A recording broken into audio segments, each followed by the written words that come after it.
Dean. Hello. And Dara Cunningham. Hello there.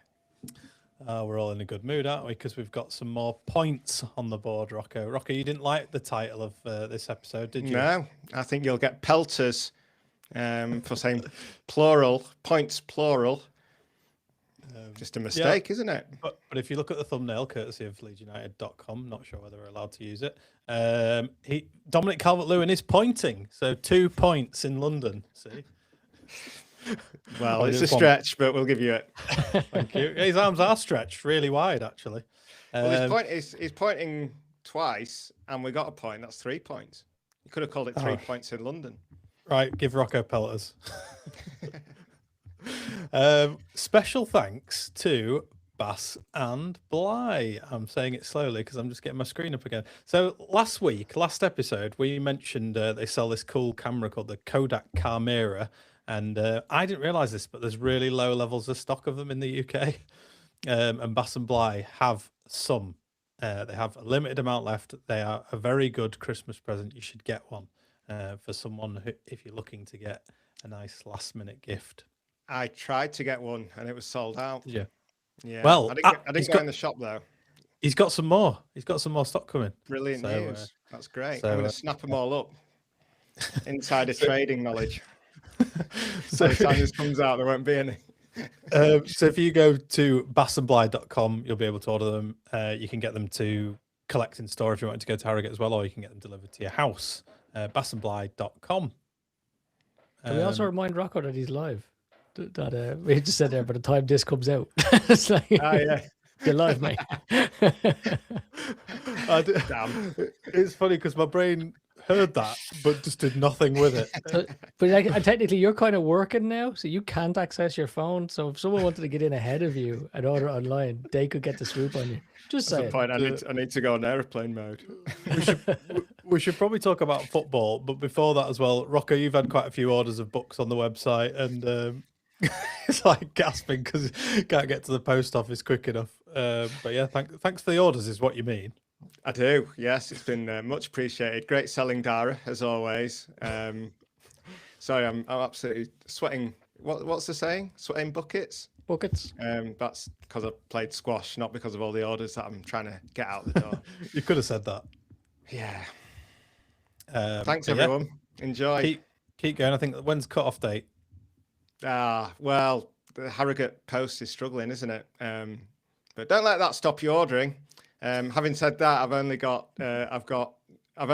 O'Leary and League One Leeds, and I think there's one Bielsa versus the Damned United left. So hurry up, buy now. This is slick salesmanship from us, isn't it? Right, let's move on. Let's talk about football. We got a point in London. Are we happy? I'm happy, but are you happy with that? I'm happy. I think it was a missed opportunity. But I'm happy that we looked a better team. But yeah, overall happy. Yeah, gotta be happy. Gotta be happy, especially with the lads who are in the chat at the moment. Our fellow podcasters at Only Leeds Bros and the fabulous Ollie who always comments for us. Thanks for the support, guys. Yeah, how can you not be happy with a point on the road to in London? It's very rare that we get anything in London. And Brentford being the fourth best home record team in the Premier League behind, was it Man City, Arsenal and Chelsea. To actually come away with a point from that is, on paper, phenomenal. But as Rocco said, I think they're awful. They are awful. They play some awful football. In fact, I was trying to think of an analogy, and I was like, if Sean Dyche and Sam Allardyce had a football manager baby with a learning disability, he would probably play the same football that Keith Andrews plays. That's how bad they were. There was points where they just hoofed it out of play. Like, they just hoofed it out of play. Like, they are awful. I don't know whether there needs to be some sort of legal disclaimer with that comment, but it's all Dara Cunningham. He doesn't, his views don't match ours, just in case. Just to be very clear, I'm pretty sure it's impossible for Sean Dyche and Sam Allardyce to have a baby. So I think it's very clear that what I'm saying is make-believe. You never know in this day and age. AI is taking over. Anything's possible. Yeah, I mean, it wasn't a classic, was it? Both sides sort of really struggled to create chances, and it sort of it was missing any sort of fluid play, really. But I think Leeds played well on the road, which I think has been something that's really been a worry of late. And obviously, that started to turn at the Man City game, and it's just amazing that we've continued on that path. It's we haven't dropped points in 3 games now, which is good, isn't it? To 0 points. Don't make me correct you again, God. Yeah, this is an all-time classic. This episode, isn't it? Bloody hell! I thought we were even the better team in the first half. Like even though we had to soak up, well, could you even call it soaking up pressure? I mean, like the ball was in our half more than it was in theirs, but we were the ones causing the danger. I felt like if anyone was going to score, it was probably going to be us. But it did seem to. I mean, it had 0-0 written all over it for me. Obviously, that didn't come to pass. But yeah, I just think it just suits us, doesn't it? The formation. We were just so much more solid. And we can talk about the second half, but I guess the first thing to talk about is that absolutely shambolic and disgraceful penalty that they got. I mean, my God, like for VAR to not overturn that. I mean, they're just asking players to dive. Like, you're fine to go ahead and dive. It was a clear dive, a clear dive. And I'll tell you something else. If that was a match between 2 top 6 teams, there's no way they'd have given that. They would have overturned it because of the furore that would have followed. But because it's Leeds v Brentford, I honestly just think they don't give a shit. And they just think, oh, well, we don't want to make the ref look stupid, so we'll just give it. And then obviously they got away with it. We got lucky with the offside, which was a joke as well. Like you see where he draw the line, like on his t-shirt line, whatever that rule's about. Another absolutely mental thing that's in football at the moment. So yeah, the whole thing was just utterly depressing, but at least I didn't get a penalty out of it.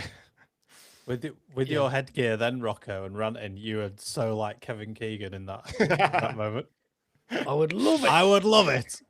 That was good. Good rant. You're a 96 poster behind me, don't I? You need to be leaning over a Carlsberg hoarding as well, don't you? It was shambolic though, wasn't it? Like to see a penalty being given for that. I mean, when it's first given, you kind of look at it and obviously he has his back to the camera. So you're like, I wonder what he's doing here. It looks a bit soft. And then when you see it close up, it looks unbelievably soft. Like he's barely touching the guy. And for VAR to not overrule that, that's an embarrassment on VAR. I think if that had ended up a penalty, I think we'd have got something ourselves that was soft because it was so bad the referee would have had to correct that. And as it turned out, he didn't give us a much more obvious penalty on DCL where the guy was actually pulling him. I think it was Nathan Collins who was actually pulling him back into the ground. It's as bad a decision as I've seen. And I think Farke was spot on in his criticism of the ref. It was about the consistency of it because there was other good moments the ref had during the game where players would go down rather softly and he'd wave play on and say, get up. I think there was one particularly brilliant challenge. I think it was Pascal. I think he got beaten by Thiago maybe and just got back and got round and swung his leg around. Fabulous tackle. The guy threw himself to the ground. And referee waved him on, and Pascal came out with the ball. So, yeah, really, really bad consistency from the referee, and should be hanging his head in shame now for blowing for that. That was horrendous. I don't really want to dwell on this, but I kind of want to make a point as well. And I don't really understand this whole thing of not overturning it if it's not clear and obvious, but it's clear and obvious that he dived. So why can't they just make that a thing? Maybe I'm simplifying it too much and trying to live in an idealistic world, but yeah, it's just annoying. It's annoying. And I said midweek, my brother was he was actually he's a Liverpool fan and he was complaining about the penalty that they got against Inter, and that was a shirt tug. And I actually said to him, like in the Premier League, like I quite like the soft hand approach that they have to overturning decisions, and then that comes and bites me in the ass like that. It is but the thing about a shirt pull. So yeah, now we're pretty much talking about the Calvert-Lewin one. Like that's black and white. A shirt pull is black and white, and I actually stood up for the ref in that one and VAR. Like I feel like you can't complain. Like you can only complain about the defender if the defender pulls your shirt. Like fair enough, it's a soft penalty, but do not pull the striker's shirt. It's mental. It's a mental decision from the defender, not from the referee to give it. So yeah, a shirt pull is black and white. It's not even, it's not even about the contact and whether it was enough to make you go down. You've pulled his shirt. So you can give a penalty. Goodmanson was not a shirt pull whatsoever. If you're going to give a yellow card anywhere else on the pitch for a shirt pull, why is it any different there? Yeah. I mean, it becomes a non-contact sport if you're given penalties for that. It really does. Yeah. So we've talked about this previously, and we talked about it right at the start of the season, and then we talked about it in recent weeks about giving up possession to other teams, and now we're finally doing it. We're doing it, and Brentford had a lot of the possession in the first half, and they just looked really uncomfortable with it. I think that's why you were saying, Dara, about them just looking like a poor side, when it came to just actually playing football, because when they had the ball, they weren't very good with it, and they're so used to not having it that it seemed like a logical tactic. So I think it's really good to see Farke's sort of adapting his identity, if you like, and being more pragmatic and structured versus kind of not entertainment, but the keep ball strategy. What do you think to that? Yeah, I think, it's a funny one. It reminds me of when Ireland were under Giovanni Trapattoni and we went to the Euros and we played against Spain, right? And I can't remember who was playing left back. I think it was Stephen Ward. And he got the ball around the halfway line, and the whole Irish team had kind of pushed up a little bit. Didn't push up much with Trapattoni, but they were against this block of Spanish players. And he looked around and he'd no one on, and he literally just side-footed it out of play and then just ran back into position so they could have a throw in on the halfway line. Like, it was the maddest thing I've ever seen. And Keith Andrews probably would have been in that squad, if not even, probably could have even started that game. And it's exactly what it reminded me of.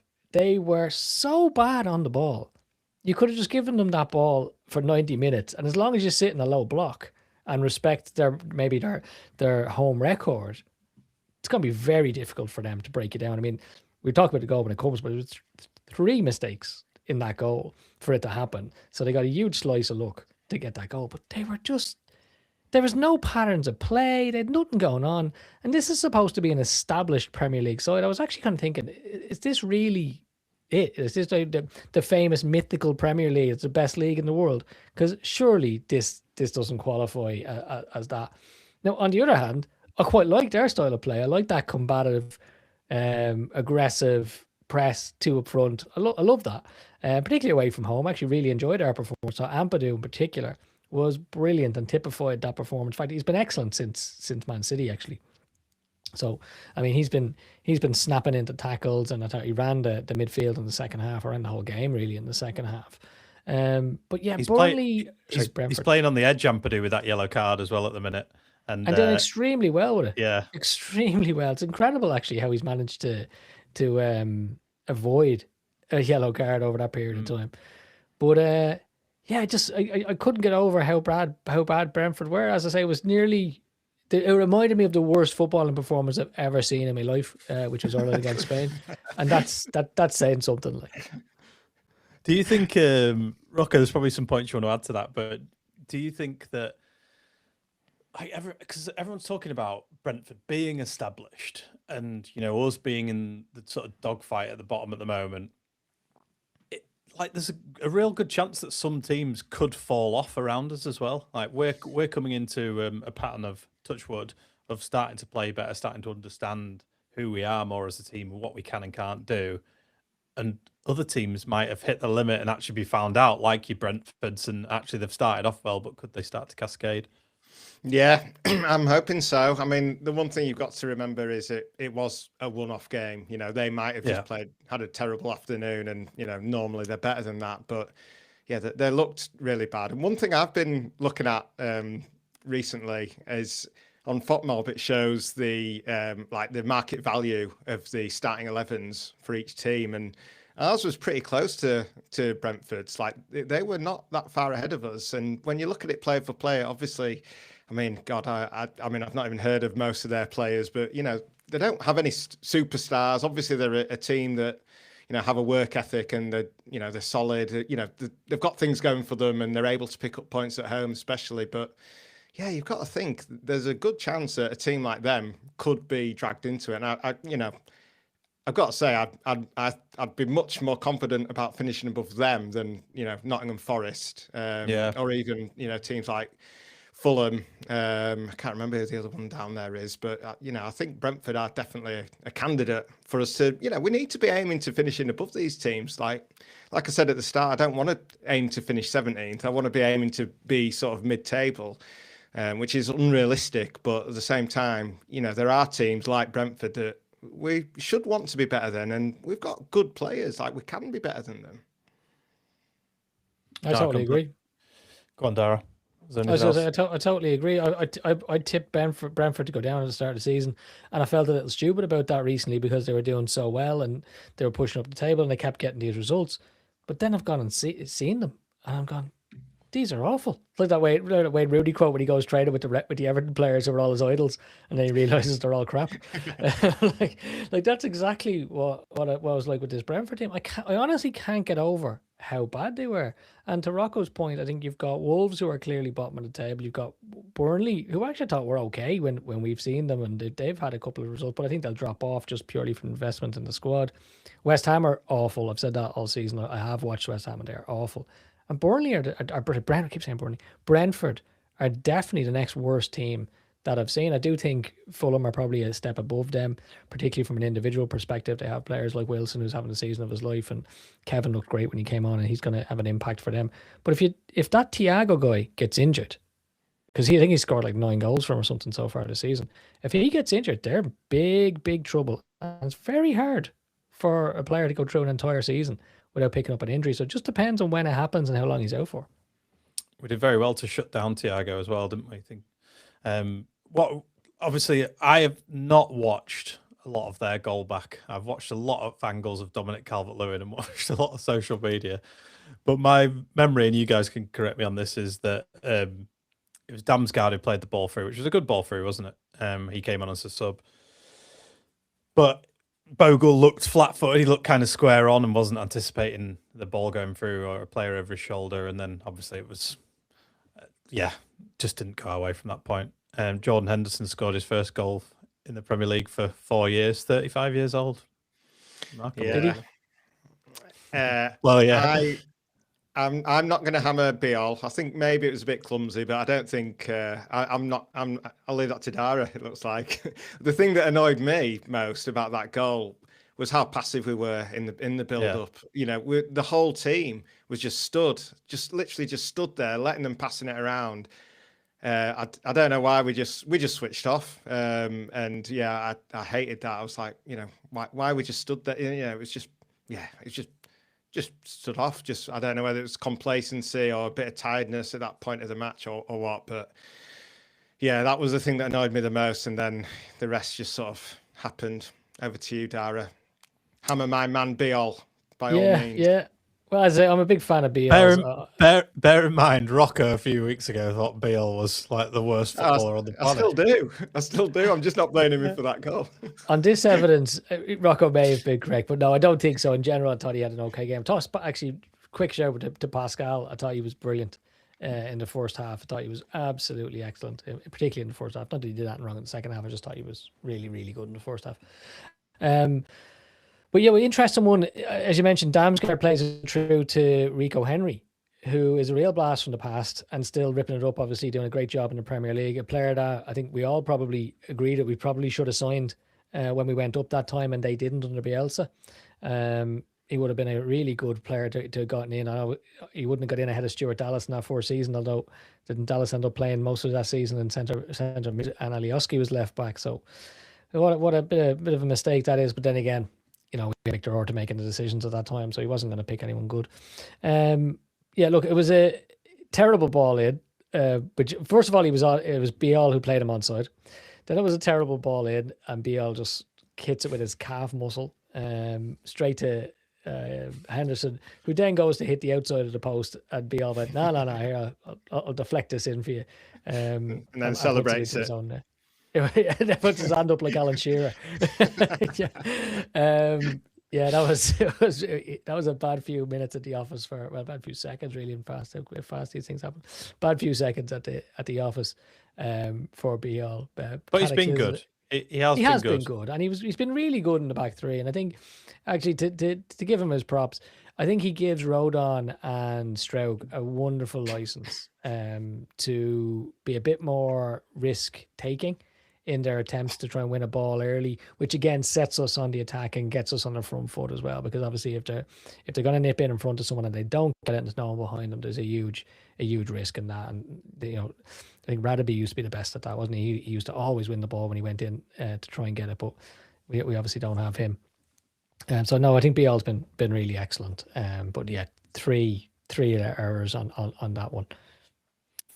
Tanaka wasn't having one of his good days, was he? And we sort of talked about this on the podcast last week, in that trust Farke. There's the calls there where Tanaka should be starting. He starts, and then he hasn't necessarily done it. That's not to say that he's, we write him off like you do every player, Rocco. It's just to say that he didn't have a great day yesterday, and he needed to be swapped out. But Farke sees everything on the training pitch. Came on Willie Gnonto and Mr. Brendan A. Aronson. Willie's doing well when he comes on, isn't he? He's creating a big impact last two games, and obviously the ball in for the goal as well. But just coming back slightly, I think Ampadu was, as we talked about very briefly, but Ampadu was so good for us yesterday, and has been so good in general. And I was really worried about him at the start of the season, because I just thought, is he dropping off? Is he carrying an injury? Is it like Dan James? Has he got something going on that we don't know about? But he's just really, really coming of age, and it's great. Like, I'm so happy.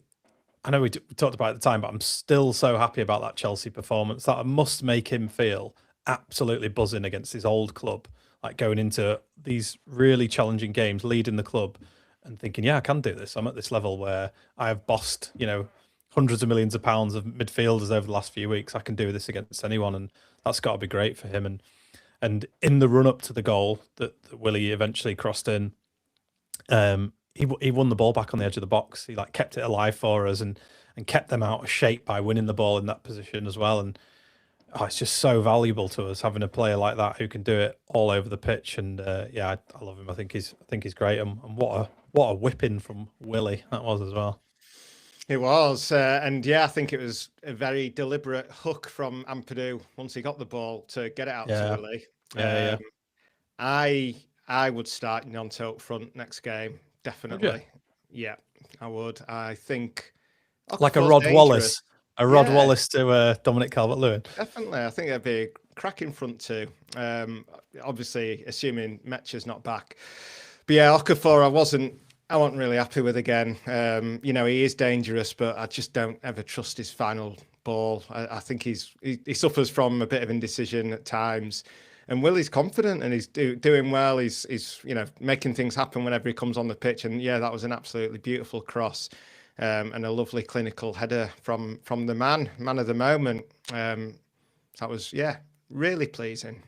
On Okafor, Rocco, do you think that it is just that it's too much? He's too central for what he's used to, and he's not doing it because Goodmanson's always playing the channels, and that's where Okafor's done really well in recent weeks, isn't it?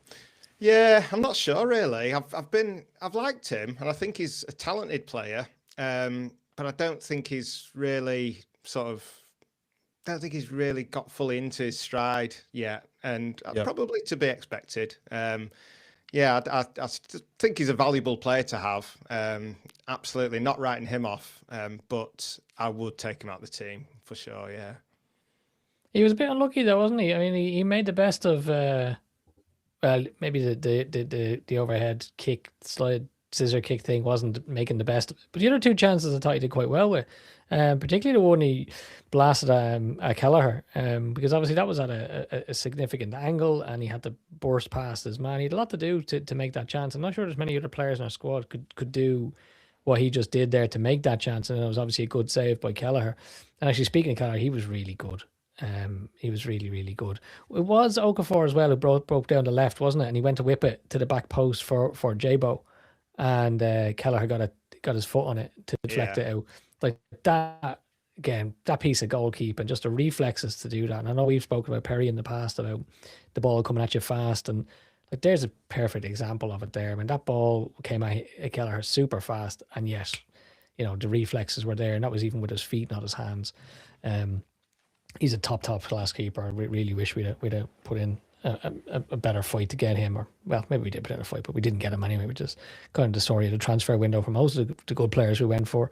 But no, I thought Okafor was okay actually on the day, but I do think there's now a merit that Gnonto deserves his place. I mean, he came on, obviously had a big impact against Liverpool, winning the penalty, and then obviously did the same again yesterday. And again, credit back to Ampadu. The obvious ball there was to just poke it back to Jabo, but Ampadu bypassed him, went straight to Gnonto, which obviously just gave us that extra split second in attack, but so that Brentford couldn't get organised. And a fabulous ball in. And DCL finishes on how many touches? One again. Touch. 5th time this season. 5 goals, every one of them. Yeah. 1 touch. He should have taken a second touch against Chelsea, shouldn't he? Break the rock. The one where he was a yard out, he could have taken 5 touches. Could have. He's a man of instinct. Could have taken a second touch yesterday. Could have headed it up for himself and overhead kicked it into the goal. I don't know if you've watched back the many angles of this, but there's a really good angle of him coming back from the offside position, and he talked about it in his Sky Sports interview where he was in the studio still in his training gear, hadn't showered yet. They'd called him up in the Lego Stadium, and he sort of made the point that he had to make that movement, and that it becomes so hard for a defender to defend against that because they just stay in position and they're not going to track him. But he's moved from an offside position to onside in between the gap of 2 players, and they've got no chance. It's like Rocco, that clip we did a view last week on social media, which is at about 25,000 views across TikTok and YouTube and everything, because it's so true what you were saying about Calvert-Lewin as just being what do you call him, a battering ram, but he's just so good in the air. His timing is unbelievable. I don't want to mention his name, Cristiano Ronaldo, but there's been some goals where he just leaps above everyone. You're like, how is he even getting that high? And Calvert-Lewin's the same. He's just unbelievable in the air. Yeah, he could have said Michael Jordan. Well, I could have done.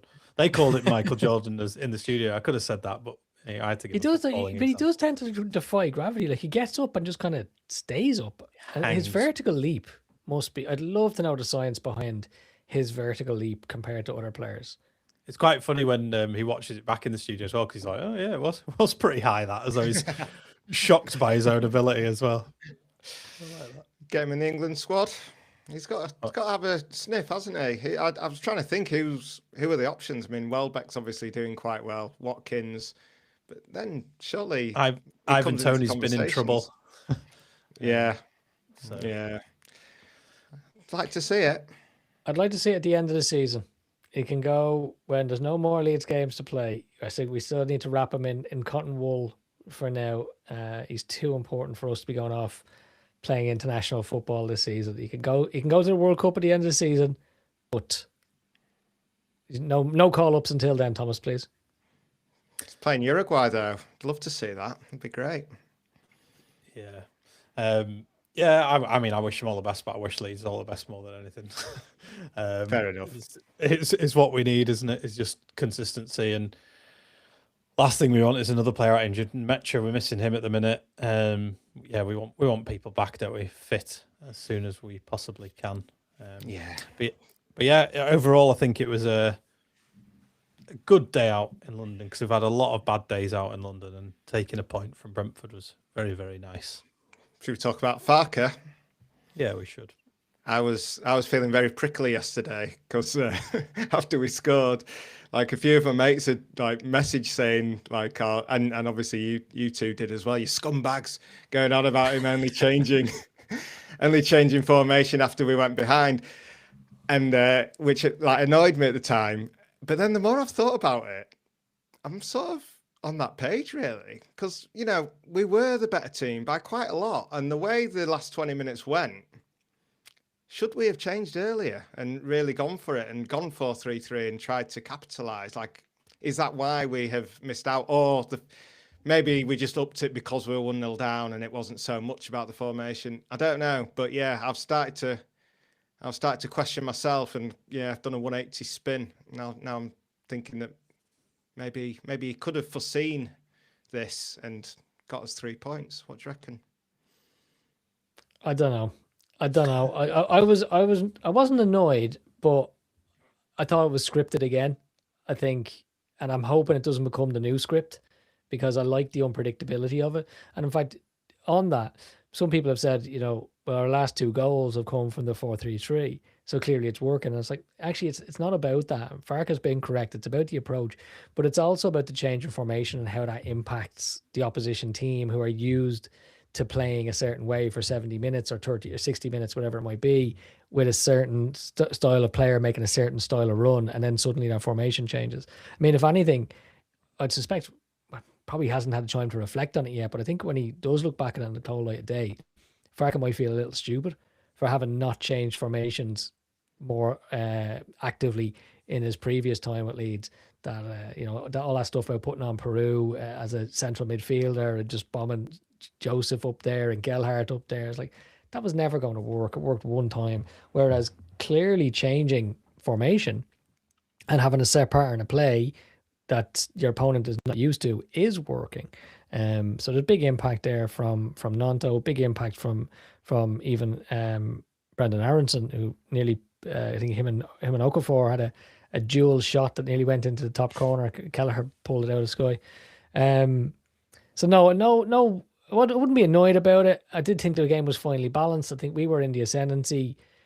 I think Okafor was definitely tiring, so I would have brought on Willie up top. I think we all like a bit of Willie on top. And with that, then we could have maybe pressed it home a little bit more.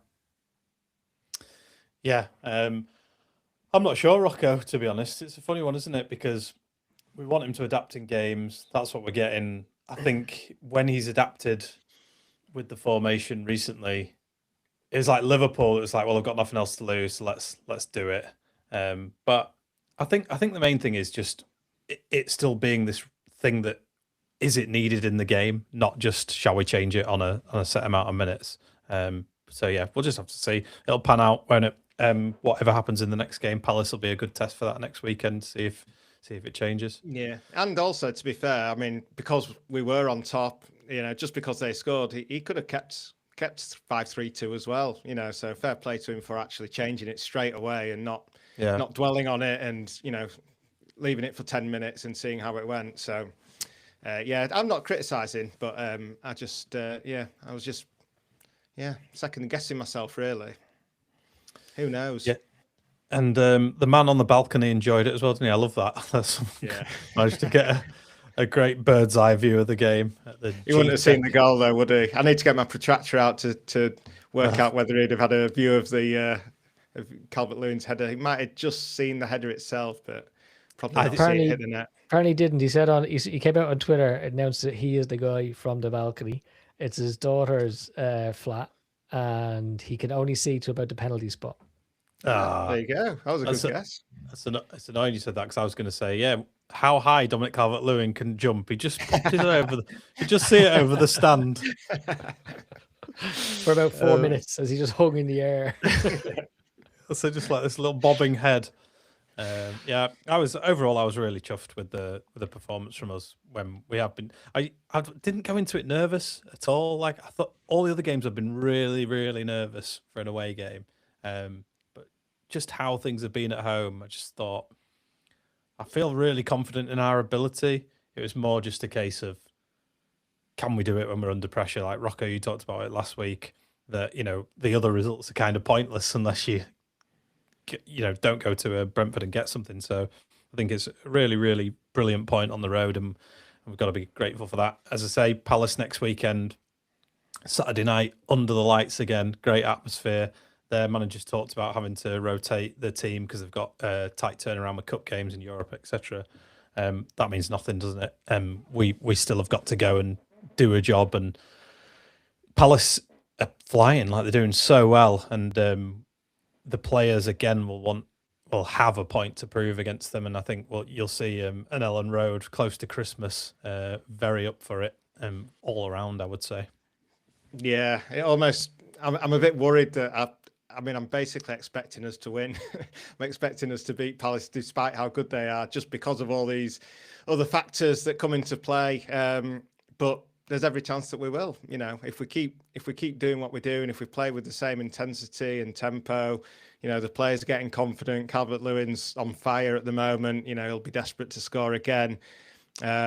Yeah, it's there for us, and let's see how good they are. You know, it's sort of been a bit of an exercise this season of seeing how good we are, how good other teams are in the Premier League, and some teams have impressed me and others haven't. And yeah, let's see how Palace do against us. It's a tough game for them coming up on a Saturday night, 8:00. I mean, he has said he's going to make 11 changes in the European game on the Thursday night, so you know they will come relatively fresh. But I mean, they've been playing 2 games a week all season. It does take it out of you mentally as well. So let's see. We need to take advantage. Yeah, last point on Brentford before I move on to Palace is that I completely forgot what that point was. I was sitting there waiting to make it for so long, I've forgotten what it was. Well, you can call it out when you remember. It's fine. We can come back to it. What I will say about the Palace game is this is the first time since we had that full-blown team meltdown where we went in at half-time and the whole thing crumbled. And I feel like we owe Palace a good hiding, don't we? We do, and I remember what that point was. Go on. It probably suited us to have a little bit of a boring game after the big run we had against those top teams. And I think the big part of it is that we came away with a point. So, I mean, you can have those boring kind of games, but if you don't come away with anything else, Rocco says, it kind of negates everything else you've done.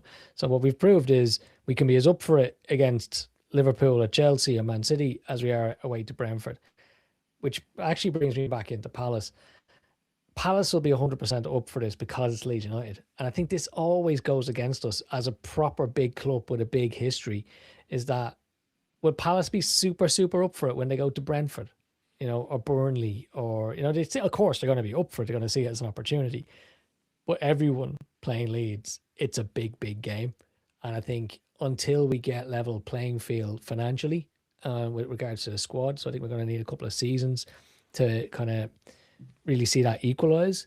I think we are going to be on the receiving end of a couple of bad results over the course of this season, although I hope that won't happen at Palace or with Palace coming to us.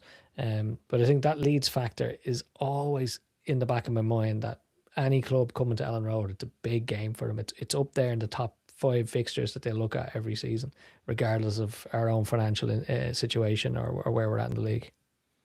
So many of the players, Farke and everyone, always talk about how much the atmosphere helps them. And I think it's because it's said so much, it almost just becomes a soundbite that's said in interviews and it's not really a big deal. But I think, you know, and we've talked about it for years on the podcast, ever since we started, around, you know, get behind the team, don't just slag them off, don't go on social media and sort of bury them in just moments of hate, and just get behind them. And it's not happy clapping. It is like when you go to the ground frequently and you see results turn as a result of the support, you know that it's required and it's so important. And I haven't felt that as much as I felt it against Liverpool in a long time as well. And that is the power of Ellen Road and the power of the people, the fans of Ellen Road, the fans of Leeds United at Ellen Road. It's so important that you get behind the team and get up for it. And yeah, we all have opinions. Like, we have a podcast, we have opinions on players and whatnot. But the one thing I'll never do is berate players to the nth degree, especially in the ground as well. So yeah, it's a massive thing for us. Is going to Ellen Road and being positive.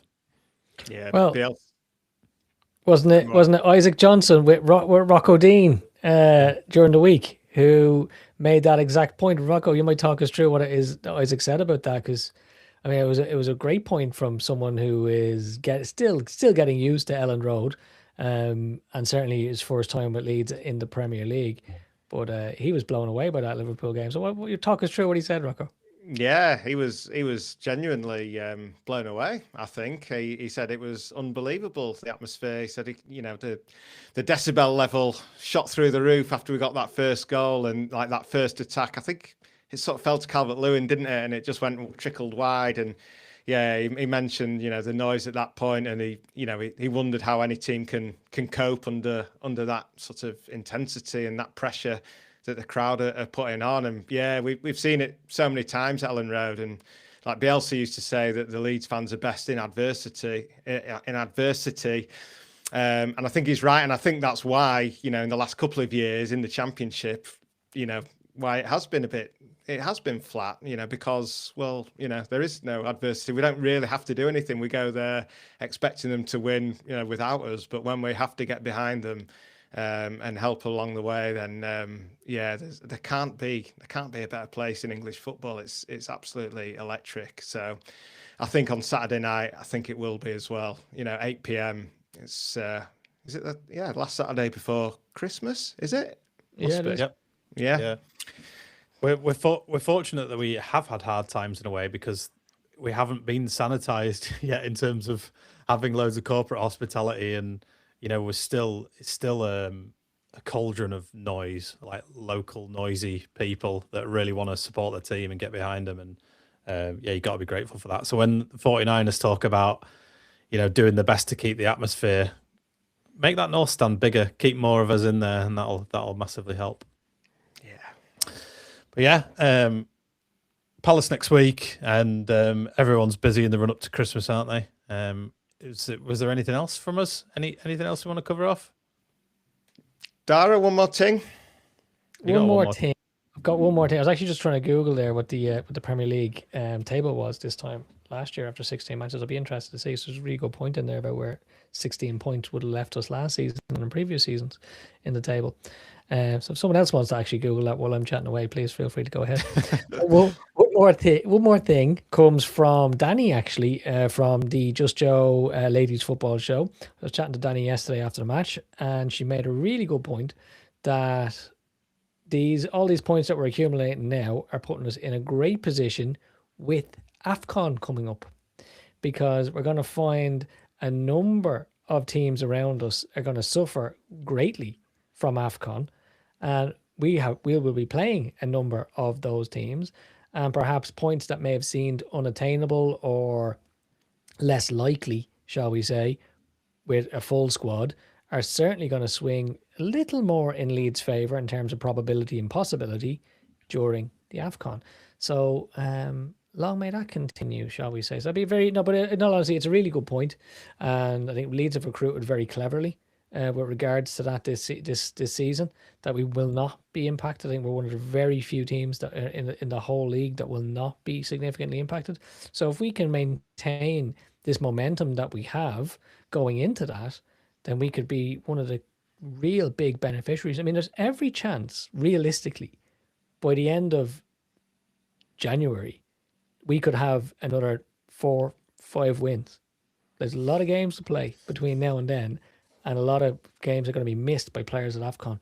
So it's good. It's good that you mentioned it. Good you had the conversation, because it's been on my mind, and I thought not to mention it because I didn't want to jinx it. Because I just feel like that is one of these things that feels like it could tip things in our favour, but equally, I don't want to rely on it, because it'd be a very Leedsy thing to mess them all up, wouldn't it? But yeah, in reality, we should hopefully have an advantage. So yeah, well, before we go, just wanted to say and send our regards to Joe Wayman, who was captain of our football team, the Yorkshire Roses, in the summer. And Joe's been having a really, really tough time. Anyone who follows him and watches his show. But Joe, just to say we're thinking of you, mate. And yeah, hopefully we see you soon, and just keep in touch with us. Let us know you're all right. But yeah, thanks everyone for listening, and we shall see you very, very soon. Cheers. 15th. That's the answer. 15th. We'd be 15th. Cheers, Dara. On that note, see you next time.